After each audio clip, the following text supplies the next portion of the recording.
Oke, bismillahirrahmanirrahim. Assalamualaikum warahmatullahi wabarakatuh. Saya Muhammad Isdian, masih bersama saya di channel Muhammad Isdian. Terima kasih Anda sudah mau berpartisipasi. Kali ini kita akan membahas tentang power reading. Ya, ini kita masuk ke step pertama tentang cara-cara mendapatkan nilai akademis yang maksimal. Nah, nomor satu adalah membaca ya. Jadi membaca ini sangat dasar sekali. Kenapa membaca ini sangat penting ya? Jadi buat pelajar biasa-biasa aja rata-rata ya, itu memang tidak perlu membaca ya. Mungkin mendengarkan guru saja sudah cukup. Tapi bagi kita ya yang ingin mendapatkan nilai akademis maksimal, semaksimal mungkin, maka itu tidak cukup.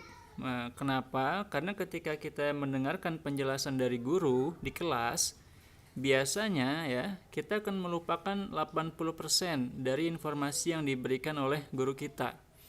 Jadi tinggal berapa sisanya? Ya 20% pun sudah untung ya. Artinya apa? Setelah Anda keluar dari kelas, biasanya Anda akan lupa hampir semua yang diucapkan guru Anda.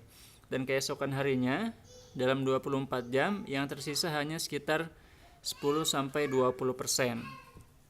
Karena itu, kalau Anda tidak baca buku, maka informasi yang dalam otak Anda tidak akan cukup, ya. Bagaimana Anda mau mendapatkan nilai 100% kalau dalam otak Anda, dalam otak kita hanya ada 10% atau 20%, ya. Maka untuk mendapatkan informasi yang maksimal ya, yang menyeluruh, mau tidak mau kita harus membaca buku, ya. Membaca buku juga akan meningkatkan kemampuan otak Anda ya. Otak kita itu bahan makanannya adalah informasi, maka semakin banyak informasi yang masuk ke otak kita, maka semakin kuat pula otak kita.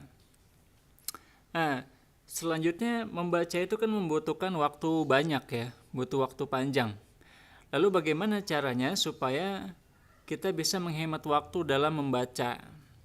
Karena biasanya kan kita punya kegiatan banyak ya, kadang kita tidak sempat membaca. Lalu bagaimana supaya dalam waktu singkat kita bisa membaca banyak buku? Nah, Anda mungkin tertarik dengan cara membaca cepat ya. Kali ini saya akan membahas tentang power reading. Jadi membaca ya, power reading itu apa? Power reading adalah reading yang punya power. Ya, sama kayak PowerPoint ya, poin yang punya power. Yang saya maksud dengan power reading adalah membaca untuk mencari informasi. Ya.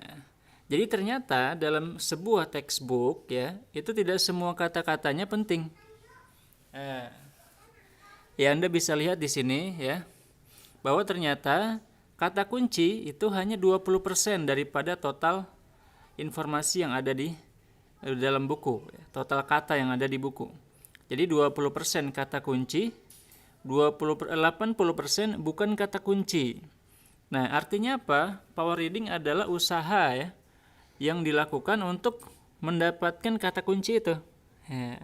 Di mana sih kata kunci? Jadi kita membaca bukan hanya sekedar menikmati bacaan, tetapi mencari kata kunci. Nah, kalau Anda menguasai semua kata kunci ya, itu adalah sangat cukup untuk mendapatkan nilai maksimal, nilai A ya kalau Anda di kuliah. Kalau di tingkat sekolah ya, A berarti masuk 90 ya, 86, 87. Oke, bagaimana maksudnya? Nah, jadi power reading adalah untuk mencari kata kunci. Maka ketika Anda mau makan beras ya, makan nasi, itu kan Anda tidak perlu makan daunnya, makan dahannya, makan gabahnya, tidak perlu kan? Anda hanya mengambil berasnya saja. Nah, itulah yang ingin kita ambil dari sebuah buku. Mencari kata kunci. Nah, inilah kunci dari membaca cepat ya. Jadi bukan hanya sekedar menggerakkan mata terus-menerus, tetapi kita fokus mencari informasi penting. Nah, mencari biji-biji beras ya dari tumpukan padi tumpukan gabah dan lain sebagainya. Kita mencari butir-butiran beras. Nah, kata kunci. Itu yang penting.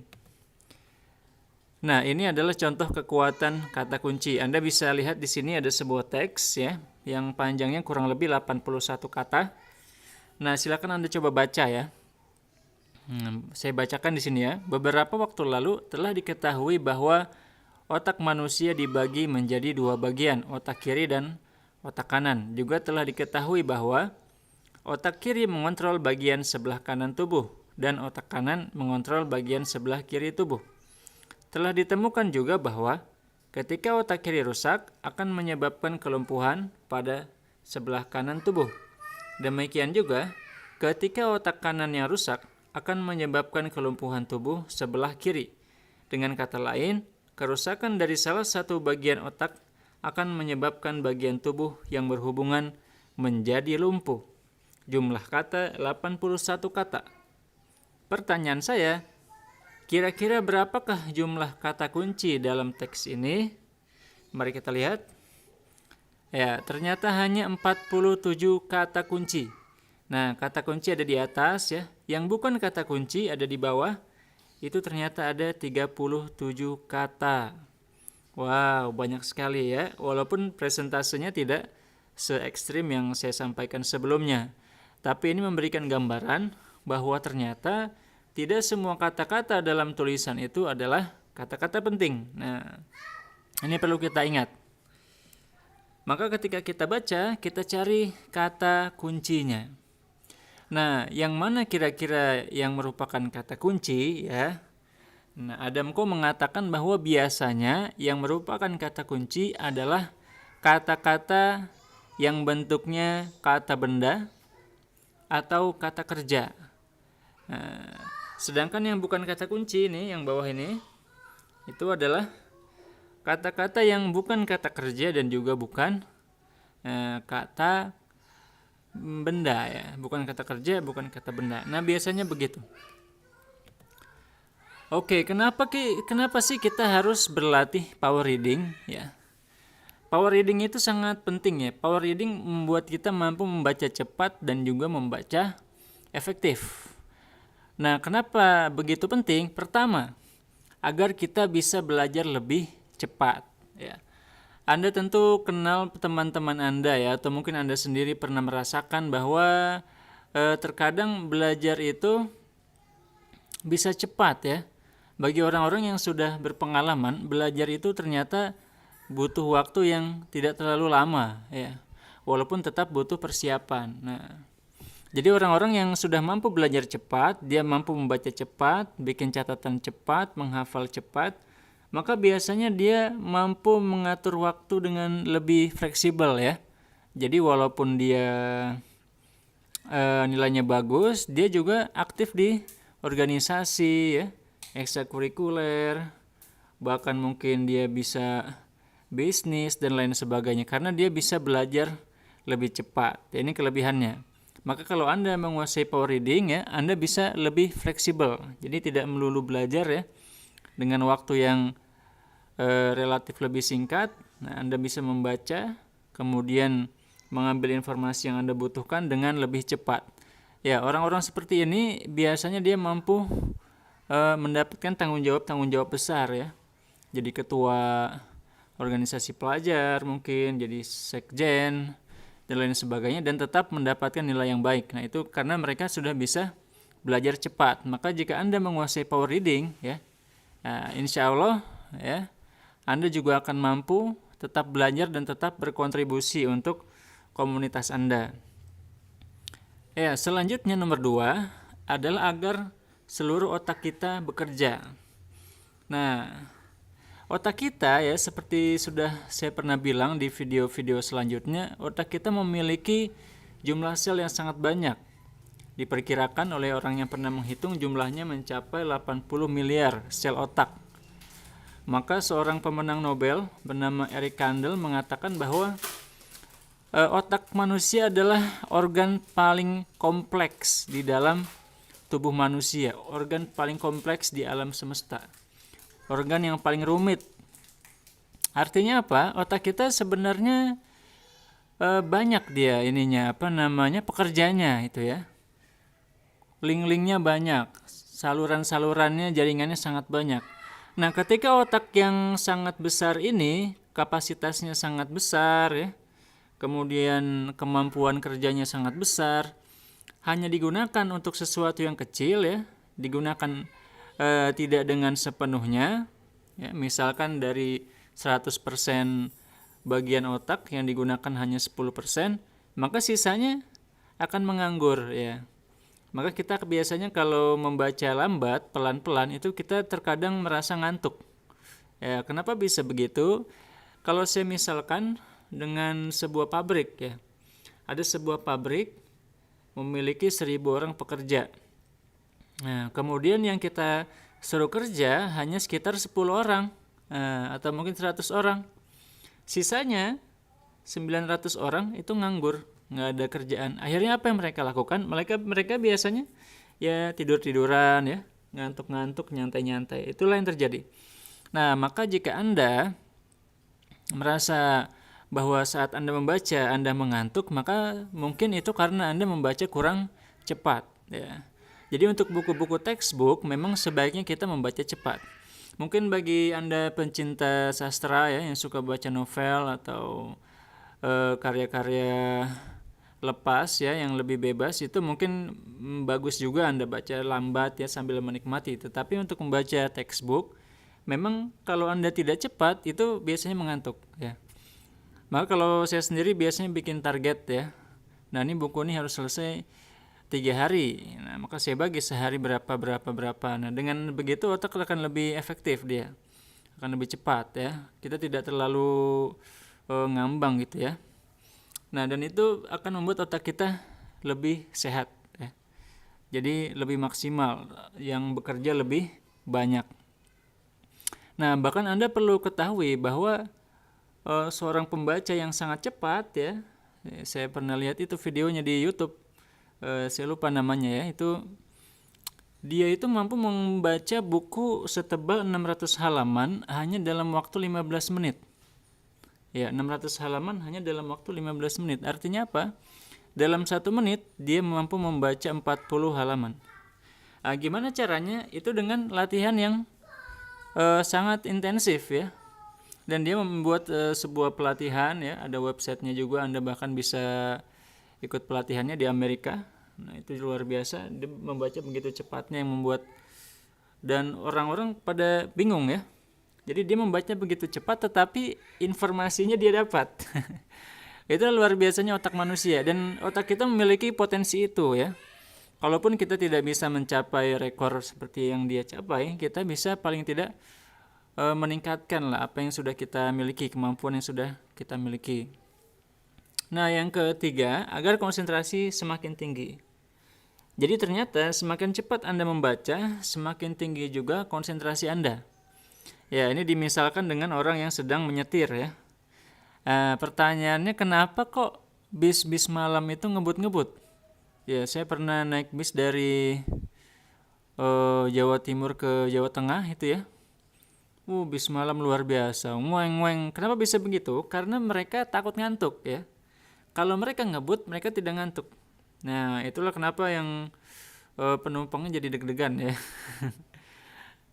Saya juga pernah naik bis juga dari Ponorogo, Jawa Timur ke Lampung. Nah, ini bisnya agak lambat, akhirnya orangnya ngantuk. Jadi di tengah itu kita goyang-goyang, ternyata sopirnya ngantuk. Nah, itulah yang terjadi kalau kita membaca dengan lambat. Nah, kita akan mengantuk. Tapi kalau kita baca cepat, maka kita akan semakin konsentrasi. Nah, ini juga tips bagi Anda yang mau nyetir ya, supaya tidak ngantuk, ngebut nyetirnya ya. Yang penting tidak nabrak, tidak nyusruk. Oke, apakah kunci kecepatan membaca? Nah, tadi kita sudah bahas ya bahwa saat membaca Anda harus mencari kata kunci, mencari informasi. Selanjutnya, ya, untuk membaca lebih cepat, Anda harus menggunakan mata Anda dengan maksimal. Ya, Anda bisa lihat yang atas itu. Nah, itu orang melihat ya dengan terus-terusan. Nah, tidak ada berhentinya, tidak ada jedanya. Nah, itulah mata orang yang membaca cepat. Dia melihat dengan lurus terus begitu ya, tidak ada jeda. Sedangkan yang membaca kurang cepat itu biasanya berhenti-berhenti.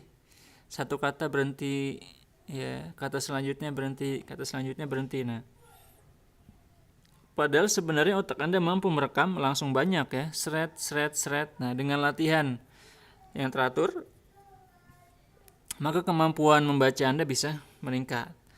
Maka dari sekarang ya, saat Anda membaca itu tidak perlu Anda ulang-ulang ya.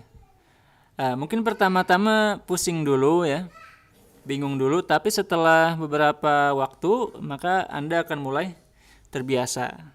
Ya, seperti dalam Al-Qur'an ya, innamal usri yusra. Sesungguhnya kemudahan itu ada bersama kesulitan. Ya, saat Anda mulai biasanya Anda latihan pertama-tama ini agak sulit ya. Tapi setelah Anda terbiasa membaca cepat, maka akan jadi enak, jadi lancar. Oke, ini buat Anda yang mau tahu kecepatan baca Anda, nah, silakan Anda baca satu halaman ya. Satu halaman itu kalau mungkin kertasnya normal ya, A4 atau mungkin B5, itu Anda bisa kira-kira satu halaman itu isinya sekitar 200 kata. Nah, maka kalau Anda bisa membaca satu halaman dalam 1 menit ya, itu berarti kecepatan Anda 200 kata per menit.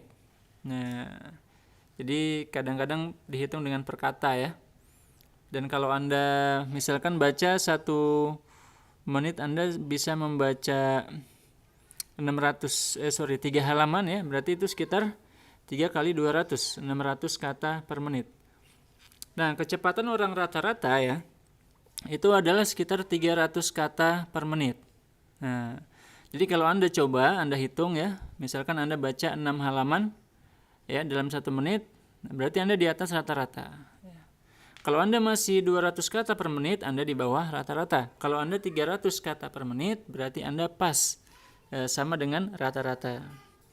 Nah, kalau Anda sudah mencapai angka 600 kata per menit, kemudian 800 kata per menit, 900 kata per menit, berarti itu sudah rata-rata tinggi, sangat tinggi, termasuk sangat tinggi. Nah, ini bukan hal yang mutlak ya. Anda bisa meningkatkan itu. Jadi mungkin Anda fokus dulu 1 minggu berlatih membaca ya. Latih membaca cepat, maka dalam waktu itu Anda akan meningkat. Nah, biasanya kalau di Adamko mereka punya camp ya. Camp buat latihan skill belajar, itu biasanya mereka bisa mencapai angka 800 ya 700 kata per menit. Nah, inilah kebiasaan-kebiasaan kita ya, yang membuat kita membaca dengan lambat. Pertama, kita mengucapkan kata-kata ya. Ini biasanya waktu kita masih kecil ya, bacanya sambil diucapkan. Kemudian yang kedua, membaca dalam hati. Nah, seolah-olah kita baca sambil kita dengarkan suaranya dalam hati. Nah, ini juga sebenarnya tidak perlu ya. Jadi saat Anda membaca dan maknanya terbayang, itu sudah cukup. Anda tidak perlu mengucapkannya dalam hati. Nah, yang ketiga, mengulang-ulang bacaan. Nah, ini misalkan Anda tidak paham, Anda baca lagi, tidak paham, Anda baca lagi ya. Ini terkadang terjadi jika buku yang Anda baca adalah buku bahasa asing. Ya, misalkan kayak saya dulu kuliah di Mesir ya, bukunya bahasa Arab semua. Nah, terkadang memang ada kosakata karena kita memang orang asing ya, kosakata sulit yang kita tidak pernah temui. Itu memang terkadang butuh pengulangan ya. Tapi setelah Anda paham ya tidak perlu diulang-ulang lagi ya. Sebisa mungkin lompat ke yang selanjutnya. Jadi targetkanlah selesai baca dulu, walaupun Anda tidak paham ya. Targetkan untuk menyelesaikan bacaan dulu. Yang keempat, membaca per kata. Nah, inilah yang saya sebutkan tadi ya. Satu kata berhenti, satu kata berhenti. Nah, inilah yang membuat kita membaca tidak cepat. Yang kelima, cakupan mata yang pendek. Nah, ini ada hubungannya dengan latihan nanti. Nah, ini selanjutnya ini ya. Nah, jadi orang-orang yang bacanya cepat ya. Nah, ini. Itu mereka bisa membaca satu kali lihat itu 5 sampai 7 kata. Sedangkan yang membacanya lebih lambat ya, orang-orang yang kebiasaan membaca lambat, dia melihat dalam satu waktu dia hanya melihat 1 kata atau mungkin 2 kata. Nah, itu sangat pendek ya. Maka Anda bisa memperluas itu. Jadi dalam kertas Anda, saat Anda melihat kertas, usahakan Anda langsung melihat banyak ya. Jangan cuma 2-3 kata, tapi mungkin 5-7 kata begitu langsung. Oke, inilah teknik-teknik power reading ya. Yang pertama, Anda menggunakan pensil atau mungkin jari telunjuk Anda kalau Anda mungkin tidak ada pensil ya. Nah, yang kedua, lingkari kata-kata kunci. Ya. Jadi memang bagusnya bawa pulpen atau pensil ya, biar bisa dihapus pensil saja. Kemudian yang ketiga, bacalah 5-7 kata dalam satu waktu. Oke. Jadi langsung lihatnya, sekali lihat banyak kata ya. Nah, selanjutnya latih kemampuan membaca sambil mendengarkan musik dengan tempo cepat. Jadi sambil mendengarkan musik. Dan ini saya baru baca artikel ya, bagus sekali. Tentang efek musik dalam belajar, dan ternyata memang sebagian besar penelitian menunjukkan bahwa mendengarkan musik itu memang membuat orang lebih berkonsentrasi ya. Jadi Anda bagus sekali kalau Anda mau mendengarkan musik sambil membaca, tapi musiknya yang mendukung ya, jangan yang bikin bikin tambah susah konsentrasi. Jadi musik saja, tidak ada suara-suara percakapan, itu lebih bagus ya. Kalau di artikel yang saya baca memang yang bagusnya adalah Mozart ya, lagu-lagu Mozart dan lain sebagainya. Mungkin yang kalau di sini kan yang bertempo cepat, jadi mungkin Anda dengarkan aransemen ya, instrumen yang cepat, temponya cepat. Nah, selanjutnya baca dari belakang ke depan. Apa yang saya maksud di sini ya? Maksudnya saat Anda membaca buku ya, apalagi buku pelajaran, biasanya di bagian akhir itu ada soal-soal. Nah, kalau Anda baca soal-soal dulu ya, kemudian Anda baca ringkasan dulu, itu akan lebih mudah. Ya, Anda akan punya bayangan tentang apa isi buku tersebut. Maka mengerjakannya membacanya akan lebih ringan, akan lebih mudah. Yang terakhir adalah paksa diri untuk membaca lebih cepat. Ya, waktu saya di pondok dulu ada kata-kata begini. Bisa karena biasa, biasa karena dipaksa. Nah, bisa karena biasa, biasa karena dipaksa. Maka untuk membuat kebiasaan baru Anda harus memaksa diri Anda. Maka ini memerlukan disiplin ya. Oke, ini dia cara-cara membaca cepat ya, yang saya sebut dengan power reading. Mudah-mudahan bermanfaat ya. Insya Allah akan kita lanjutkan di pertemuan-pertemuan yang akan datang, yaitu dengan mind mapping. Nah, ini ada beberapa latihan ya. Jadi Anda yang mau memperluas cakupan mata Anda bisa lihat nih ada beberapa caranya ya. Ini maksudnya adalah Anda fokus ke garis di tengah itu. Ya, jadi sebisa mungkin dalam satu waktu Anda melihat banyak kata ya. Ini semakin lebar tuh, Anda tetap lihat yang tengah ya. Semakin lebar. Nah, kalau yang di sebelah kirinya ya, itu Anda diminta melihat huruf yang tengah itu. Nah, sebisa mungkin ketika Anda melihat huruf yang tengah, Anda juga membaca huruf di kiri dan kanannya. Nah, semakin Anda bisa melihat ya, membaca sekali banyak itu, maka cakupan mata Anda akan meluas ya. Oke, sekian dulu dari saya. Terima kasih, jangan lupa like dan komen ya, dan share juga. Kalau Anda merasa bahwa video ini bermanfaat, silakan Anda share ke orang-orang yang Anda sayangi. Terima kasih banyak atas partisipasinya, sudah menonton, dan jangan lupa praktek ya saat Anda belajar. Gunakan konsep-konsep power reading untuk menambah kemampuan belajar Anda. Terima kasih. Wassalamualaikum warahmatullahi wabarakatuh.